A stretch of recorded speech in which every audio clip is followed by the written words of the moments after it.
Hello students, कैसे हैं आप सभी लोग। जैसा कि आप आज बोर्ड पर देख रहे हैं, हम आपको क्या पढ़ाने वाले हैं। एक समान वैद्युत क्षेत्र में रखे वैद्युत द्विध्रुव पर लगने वाला बल युग्म आघूर्ण।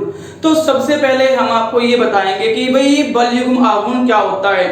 देखो, आपने 11th क्लास में पढ़ा होगा युग्म आघूर्ण क्या होता है। मान लीजिए ये मार्कर है मेरे पास, ठीक है। अगर मैं इस मार्कर पर ऐसे बल लगाऊंगा तो क्या होगा, ये ऐसे चलेगा और ये गति क्या कहलाएगी, इसकी रेखीय गति। क्या कहलाएगी, रेखीय गति। और अगर मान लो मैं इसको क्या है ऐसे, मान लो ये मार्कर ऐसे रखा हुआ है और मैं क्या है इसको ऐसे चलाऊंगा तो ये भी क्या होगी, एक तरह से आपकी रेखीय प्लस घूर्णी गति होगी।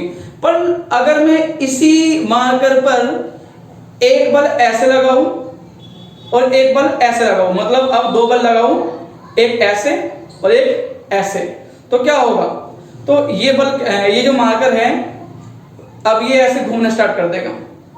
ठीक है, कैसे घूमना स्टार्ट कर देगा, ऐसे। या फिर मैं इसको ऐसे पकड़ूं और इस पर एक ऐसे बल लगाऊं, ये अब भी घूमेगा। तो अगर मैं इसको मैं इस मार्कर पर ऐसे बल लगा रहा हूं और ये घूम रहा है, तो इसका मतलब ये है कि अब इस पर क्या लगा हुआ है, बल आघूर्ण। और अगर क्या है मैं इस पर दो बराबर और विपरीत बल लगाता हूं, मतलब एक बल ऐसे लगाता हूं और एक बल ऐसे लगाता हूं, तब क्या बनेगा, ये बल युग्म आघूर्ण। और ये क्या है, ऐसे घूमना स्टार्ट कर देगा। तो वैद्युत द्विध्रुव में भी कुछ ऐसा ही होता है। मान लीजिए क्या है, मान लीजिए आपका एक समान कोई वैद्युत क्षेत्र है, ठीक है।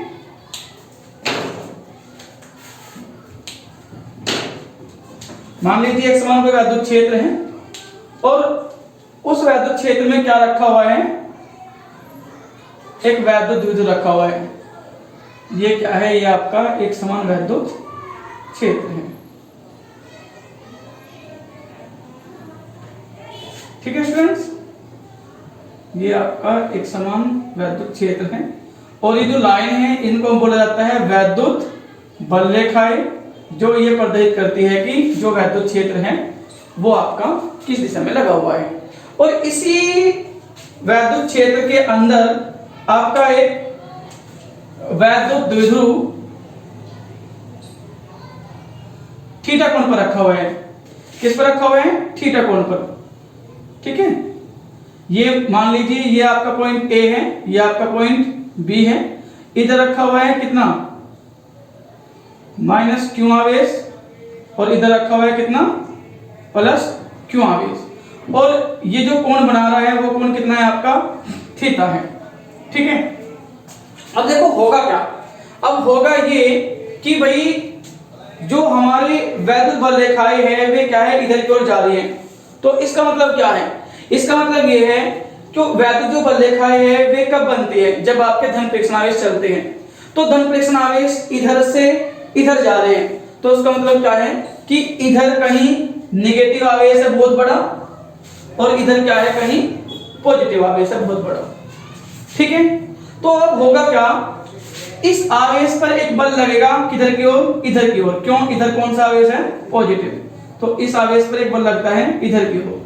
मान लीजिए ये F1 है और इस आवेश पर एक बल लगेगा इधर की ओर, मान लीजिए ये क्या है, F2 है, ठीक है। अब क्या होता है, इस वैद्युत द्विध्रुव पर दो बराबर और विपरीत बल लगे हुए हैं, ठीक। ये बल ऐसे, ये बल ऐसे, कुछ इस तरह की कंडीशन बनी हुई है। अगर ये जिसे हमारे का रखा हुआ है, अगर मैं क्या काम करूं, इसे ऐसे बल लगाऊं, इस पर ऐसे बल लगाऊं और इस पर क्या है, इस तरह से बल लगाऊं, तो ये क्या है, ये ऐसे घूमना स्टार्ट कर देगा।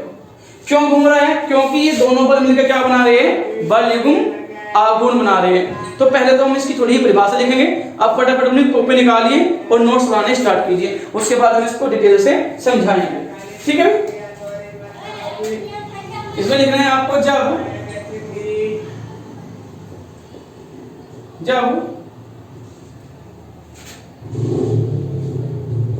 एक समान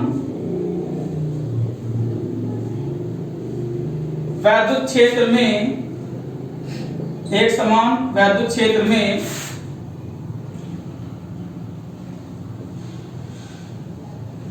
वैद्युत द्विध्रुव को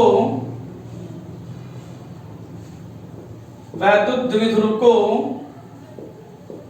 थीटा कोण पर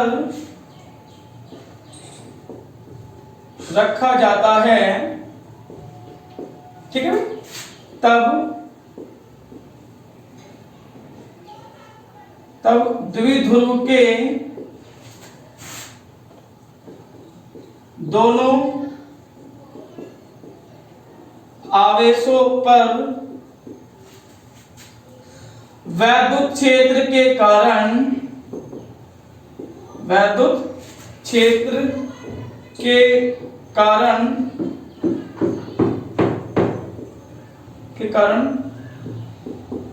बराबर व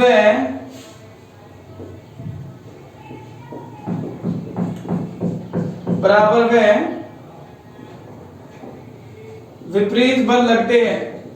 क्या लगते हैं? बराबर व विपरीत बल लगते हैं।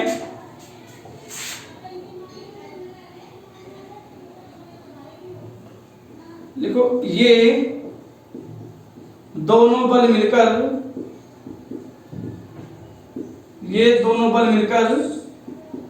एक बलयुग्म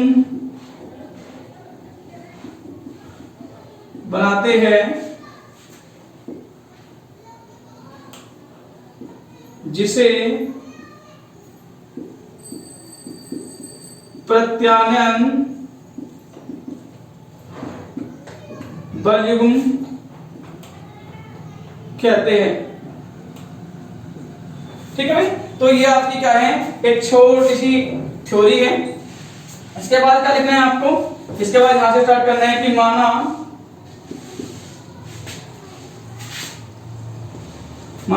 एक समान वैद्युत क्षेत्र में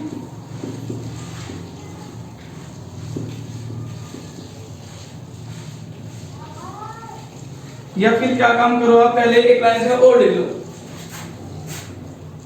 यह प्रत्यानयन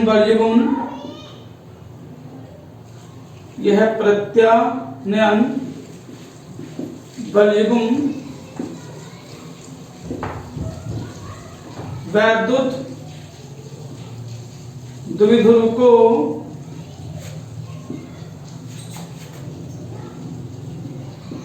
घुमाने का प्रयत्न करता है।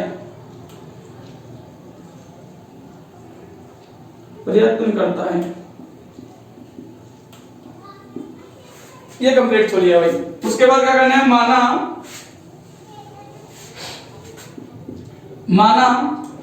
एक समान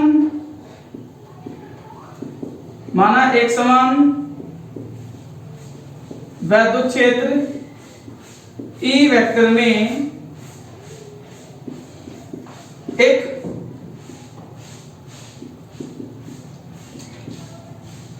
वैद्युत द्विध्रुव थीटा कोण पर रखा है। किस पर रखा हुआ है? थीटा कोण पर रखा है। ठीक है भाई, चित्रानुसार, ठीक है, इसमें थोड़ी ज्यादा होगी। चित्रानुसार क्या होगा, अब माइनस क्यू आवेश पर भी एक बल लगेगा और प्लस क्यू आवेश पर भी एक बल लगेगा। किसके कारण लगेगा? वैद्युत क्षेत्र के कारण। तो स्टूडेंट्स, इस थ्योरी को आप फटाफट लिख लीजिए, क्योंकि हम इस डायरेक्शन को इस तरह भी करने वाले हैं। ठीक है,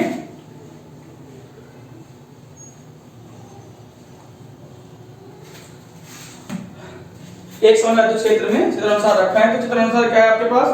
हम क्या काम करेंगे? चित्रानुसार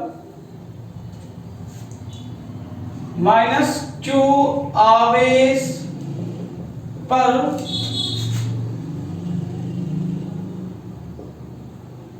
लगने वाला बल कितना आएगा? यह आएगा F1 इक्वल्स टू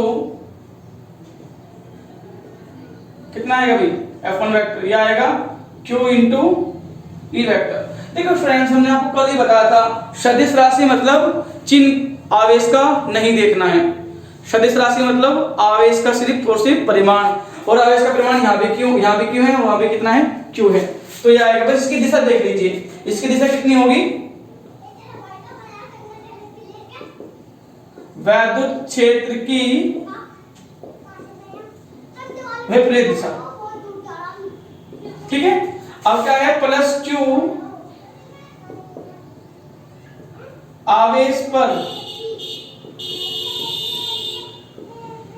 लगने वाला बल कितना आएगा भाई, ये आएगा F2 वेक्टर इक्वल्स टू कितना आएगा, Q इंटू E वेक्टर। ये क्या है, ये लग रहा है वैद्युत क्षेत्र की दिशा में, वैद्युत क्षेत्र की दिशा। ठीक है। इस बल की दिशा क्या है, वैद्युत क्षेत्र की दिशा है, क्योंकि F1 वेक्टर व F2 वेक्टर बराबर व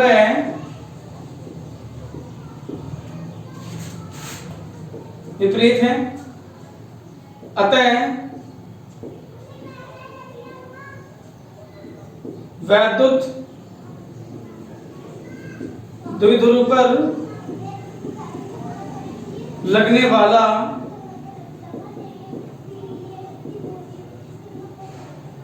बलयुग्म आघूर्ण कितना आएगा भाई, ये आएगा आपके पास टो इक्वल्स टू, इसे रिप्रेजेंट करते हैं हम टो इक्वल्स टू क्या होता है, किसी एक बल का परिमाण लेना है और गुना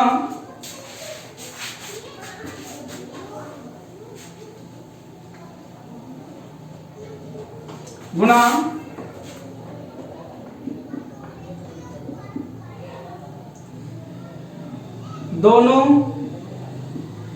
बलों की क्रिया रेखा के बीच की दूरी। अब स्टूडेंट्स, ये किसी एक बल का परिमाण और दोनों बलों के क्रिया रेखा के बीच की दूरी, ये दोनों बलों की जो क्रिया रेखा है उनके बीच की दूरी है, ये चक्कर क्या है, इसको समझने की हम कोशिश करते हैं। ठीक है। तो सबसे पहले क्या करना है आपको,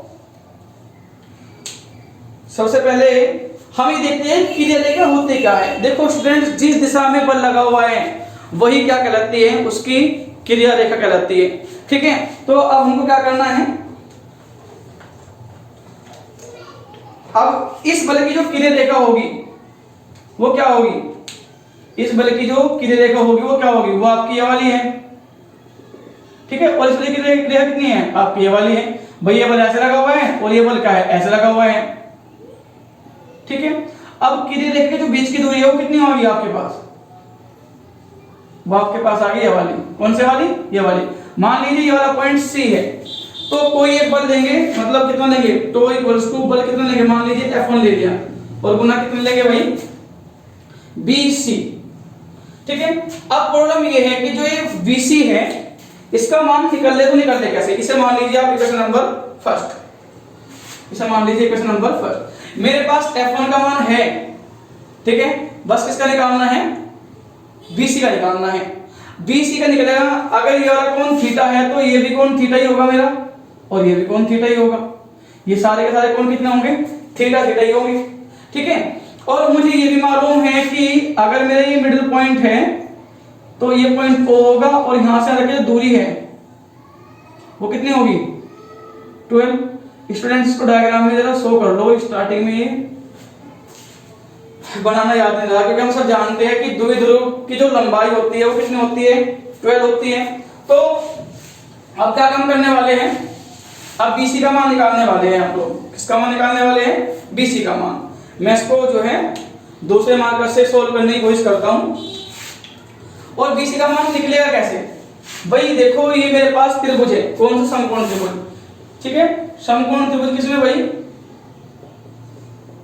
समकोण त्रिभुज ACB में, किसमें, ACB में।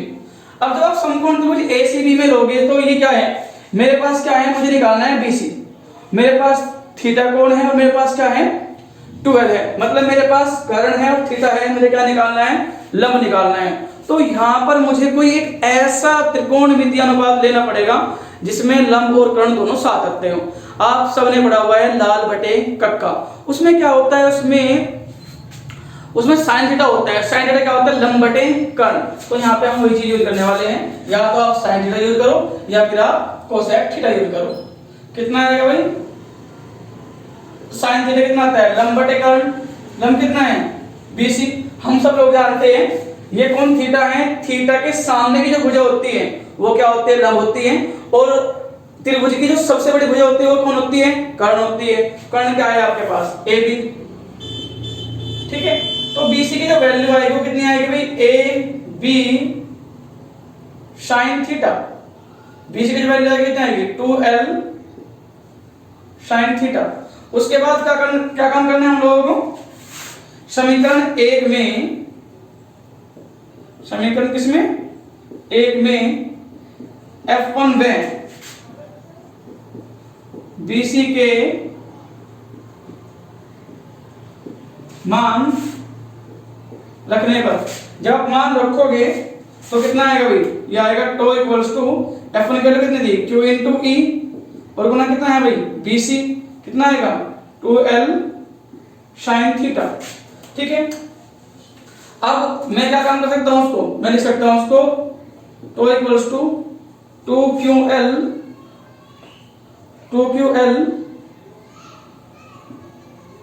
e sine theta. और मैं जानता हूं चूंकि p बराबर क्या होता है, 2ql, और इसको हम क्या बोलते हैं, वैद्युत, क्या बोलते हैं इसको, वैद्युत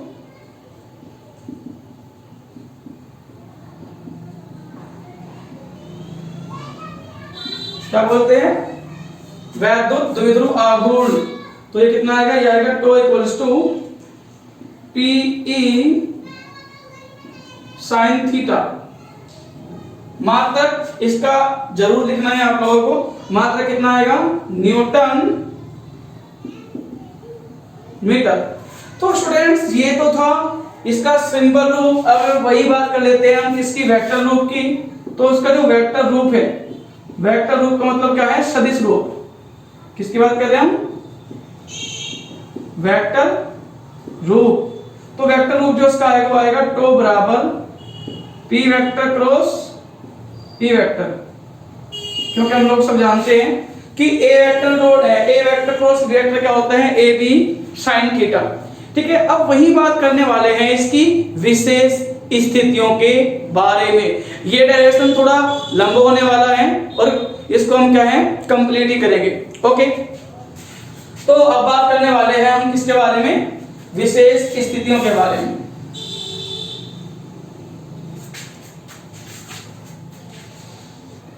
किसके बारे में, विशेष स्थितियों के बारे में, ठीक है। वीडियो 18 मिनट की हो चुकी है, तो विशेष स्थितियां हम इसी वीडियो में इंक्लूड कराएंगे। अब तो फटाफट आप हेडिंग लगा लीजिए, विशेष स्थितियां। तो फटाफट आप हेडिंग लगा लीजिए,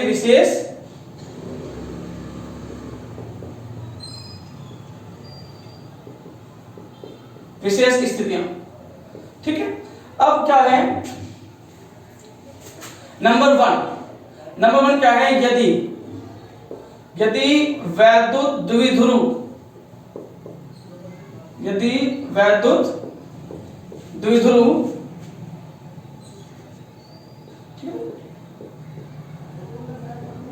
वैद्युत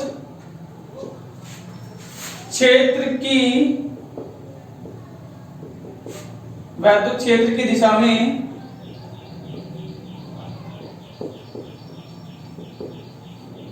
समांतर रखा हो, ठीक है भाई, अर्थात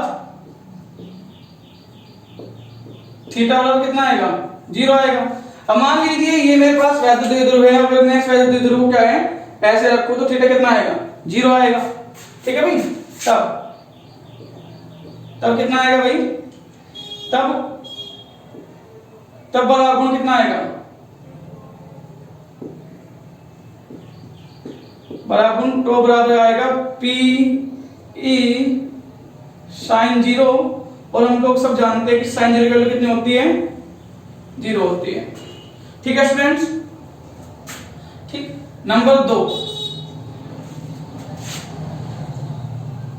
2 क्या है, नंबर 2 को हम यहाँ पे एक्सप्लेन करेंगे।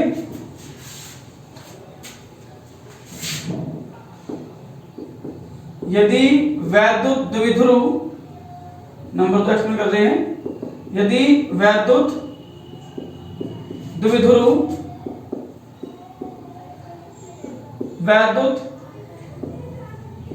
क्षेत्र की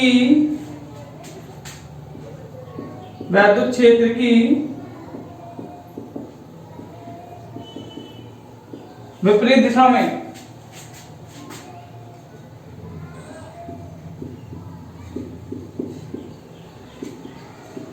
समांतर रखा हो, क्या रखा हो, समांतर, ठीक है। अर्थात थीटा बराबर कितना आएगा, 180। देखो स्टूडेंट्स, मान लीजिए क्या है, आपके पास दो वेक्टर है। अगर ये दो वेक्टर क्या है, दो वेक्टर बिल्कुल ऐसे हैं, ठीक है, मतलब बिल्कुल ऐसे हैं, तो ये क्या है, समांतर है, और इनके बीच कोण कितना बनेगा, 0। पर लेकिन अगर मैं एक वेक्टर को ऐसे करूं, एक वेक्टर को ऐसे करूं, अब ये वेक्टर क्या है, विपरीत है, और अब कोण कितना बनेगा, 180, ठीक है।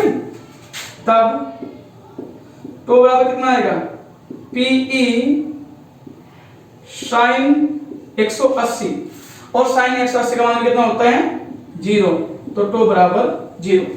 अब वही बात कर लेते हैं हम थर्ड केस की, इसको फटाफट नोट कर लीजिए आप लोग, इसको फटाफट नोट कर लीजिए, ठीक है। चलिए वीडियो को पॉज करिए और नोट कर लीजिए, मैं स्टॉप कर रहा हूं उसको। वही बात कर लेते हैं थर्ड स्थिति की। तो थर्ड स्थिति में क्या होगा, अलग पेन से शो कराते हैं। तीसरा, ये सबसे बढ़िया स्थिति है इसकी,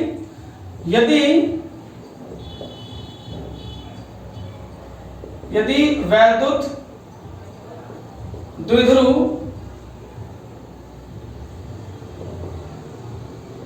वैद्युत क्षेत्र के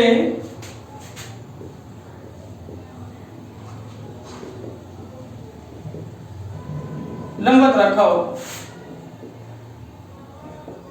अर्थात थीटा इक्वल्स टू 90, ठीक है भाई।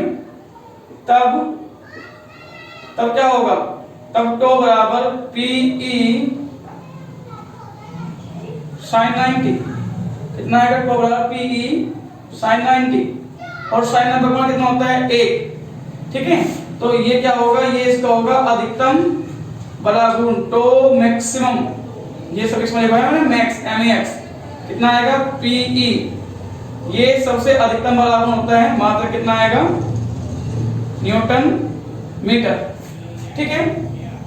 और यही से हम वैद्युत द्विध्रुव आघूर्ण की क्या है, परिभाषा भी निकाल सकते हैं। तो ये तो थी इसकी विशेष स्थितियां।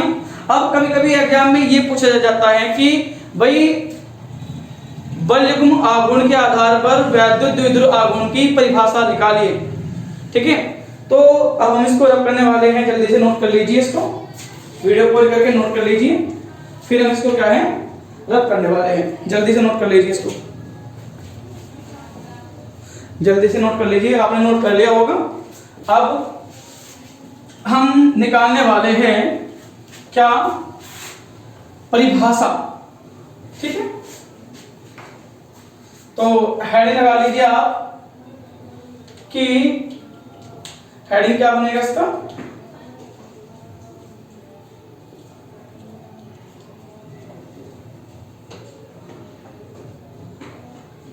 वैद्युत, हाँ ऐसे ऐसे बनेगा, बल युग्म आघूर्ण के पदों में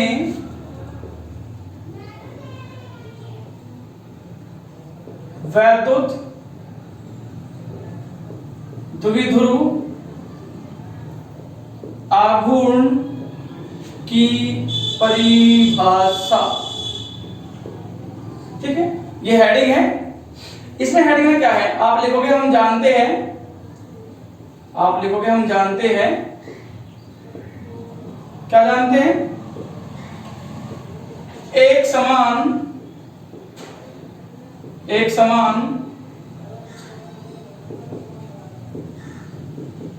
वैद्युत क्षेत्र में रखे वैद्युत द्विध्रुव पर लगने वाला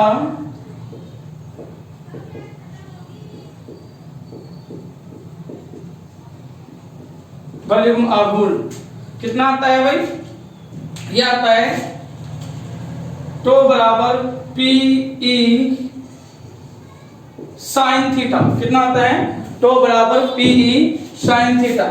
ठीक है, अब यहाँ पे मैं कुछ कंडीशन मानूंगा कि यदि थीटा बराबर मैं क्या ले लूं 90 ले लूं और ई बराबर क्या ले लूं 1 ले लूं, तो जो टो मैक्सिमम आएगा वो कितना आएगा? वो आएगा P। तो यहीं से परिभाषा लिख देंगे इसकी।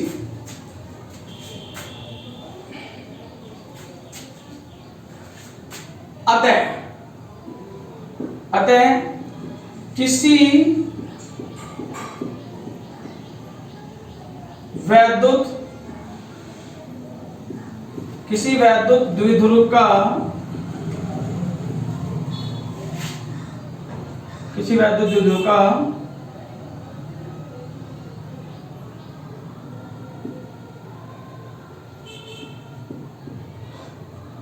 वैद्युत द्विध्रुव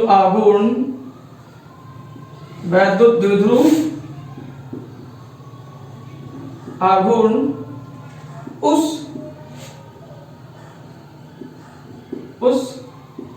प्रत्यानयन बल युग्म के बराबर होता है। बल युग्म के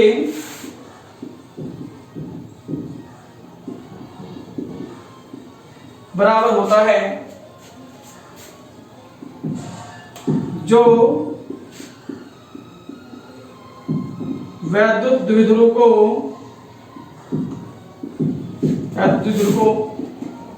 एकांक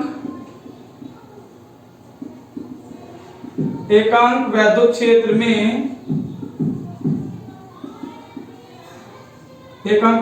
में लंबवत रखने पर लगता है।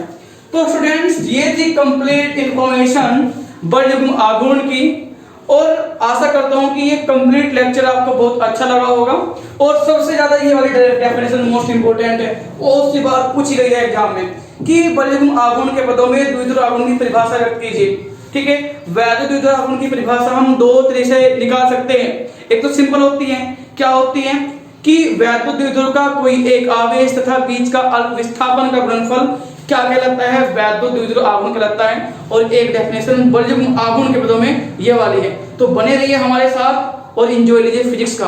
आज खत्म होता है फर्स्ट चैप्टर, जल्दी हाजिर होंगे न्यूमेरिकल्स के साथ। सबसे पहले फॉर्मूले लिखेंगे, वे फॉर्मूले आपको क्लियर होने चाहिए। उसके बाद वन बाय वन करके हम क्या है एक्टिव एनसीईआरटी के न्यूमेरिकल्स सोल्व करने स्टार्ट कर देंगे। उसके बाद क्वांटल, तो ये मान लीजिए 3 किताब के न्यूमेरिकल्स साथ साथ चलेंगे, वही एनसीईआरटी।